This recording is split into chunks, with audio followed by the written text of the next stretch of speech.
মাসে যদি 100 দ্বিতীয় বিয়ে হতো, এখন 10টাও হওয়া সম্ভব না। অসৎ চরিত্রের যেসব পুরুষ আছে তারা এখানে ক্ষতিগ্রস্ত হয়েছে। এই আইনটা বা এই বিষয়টা আরো কোডিফাইড করা হয়েছে, আরো ক্লিয়ার করা হয়েছে। যেমন বিষয়টা ছিল আগে যদি কেউ কোনো পুরুষ তার প্রথম স্ত্রী থাকা সত্ত্বেও দ্বিতীয় স্ত্রী গ্রহণ করতে চাইতো, তো একটা অনুমতির প্রশ্ন আসতো। কিন্তু এখন বিষয়টা হয়েছে যে বিষয়টা আরো কোডিফাইড। কেমন ক্লাসিফাইড?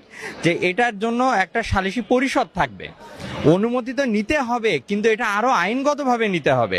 এটার জন্য একটা সালিসি পরিষদ থাকবে, যেখানে আরবিট্রেশনের নাম আমরা সবাই জানি। আরবিট্রেশনের মাধ্যমে অনুমতিটা নিতে হবে। তেমন কিভাবে? যে স্ত্রী, প্রথম স্ত্রী, তার একজন আরবিট্রেটর তিনি সিলেক্ট করবেন।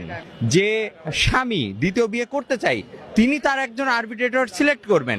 করার পরে এখানে আরবিট্রেশনে কাউন্সিলে একজন জাজ থাকবে। সেই জাজটা তাদের মনোনীত হতে পারে, এবং যদি তাদের মনোনীত না হয় তখন এটা অ্যাপেলেট ডিভিশন দ্বারা একজন জাজকে নিয়োগ করা হবে। এই নিয়োগ করার ফলে কি হবে? এখানে লিখিত ডকুমেন্ট থাকবে, তাদের আর্গুমেন্ট থাকবে, কেন বিয়ে করতে চাচ্ছে, প্রথম স্ত্রীর তার অপারগতা কি, কেন তার আর একটা দ্বিতীয় ওয়াইফ লাগবে, এটা খুব সুন্দরভাবে এখানে ক্লাসিফাইড করা থাকবে। এবং এই আইনটা যদি বাস্তবায়ন হয় তাহলে যে বিষয়টা হবে, আমরা যে সাধারণ নারী যারা আছে, যাদেরকে অনুমতি না নিয়ে আরেকজন বিয়ে করছে কিন্তু বলছে না সে অনুমতি দিয়েছে, এখানে যে নারীরা যে বঞ্চিত হচ্ছিল, এখানে নারীর অধিকার আরো শক্ত করা হয়েছে, তাদের অধিকারটা আরো ক্লাসিফাইড, কোডিফাইড করা হয়েছে, যেটা লিখিত থাকবে। এখন যেসব নারীরা বঞ্চিত হয়েছে, মাসে যদি 100 দ্বিতীয় বিয়ে হতো, এখন 10টাও হওয়া সম্ভব না। কারণ এখানে পুরুষরা আটকে গেল, নারীদের একটা শক্ত অধিকার দেওয়া হলো।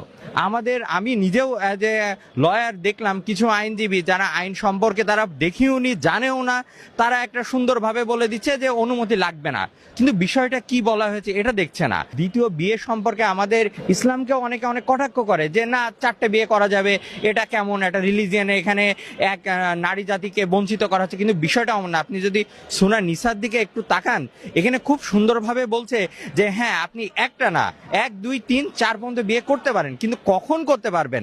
যখন আপনি ন্যায় বিচার করতে পারবেন, সমান চোখে দেখতে পারবেন। দেখবেন স্পেসিফিক এভাবে আয়াতে বলা আছে। এখন সমান চোখে যদি আপনি দেখতে যান, এটা কি আমাদের মতো সাধারণ মানুষের দ্বারা সম্ভব? কেউ লম্বা, কেউ খাটো, সমান চোখে দেখতে পারবেন? কারণ নীল রঙের শাড়ি পছন্দ, কারো হলুদ রঙের শাড়ি পছন্দ, আপনি একই শাড়ি দিতে পারবেন? এখন রাসূলুল্লাহ সাল্লাল্লাহু আলাইহি ওয়াসাল্লাম তিনি ছিলেন মহামানব, তার দিকে তাকায়ে আমরা এই ছোট এক্সকিউজ নিয়ে এত বড় কিছু তো করতে পারি না। আজ এখানে বলছে সূরা নিসাতে কোনো নারীর মনে ব্যথা দেওয়া যাবে না, আপনি যে বিবিগুলো আছে তাদের মনে ব্যথা দেওয়া যাবে না। সোমবারে আপনার এক বিবি আপনাকে ডাকছে, সেই সোমবারে আপনার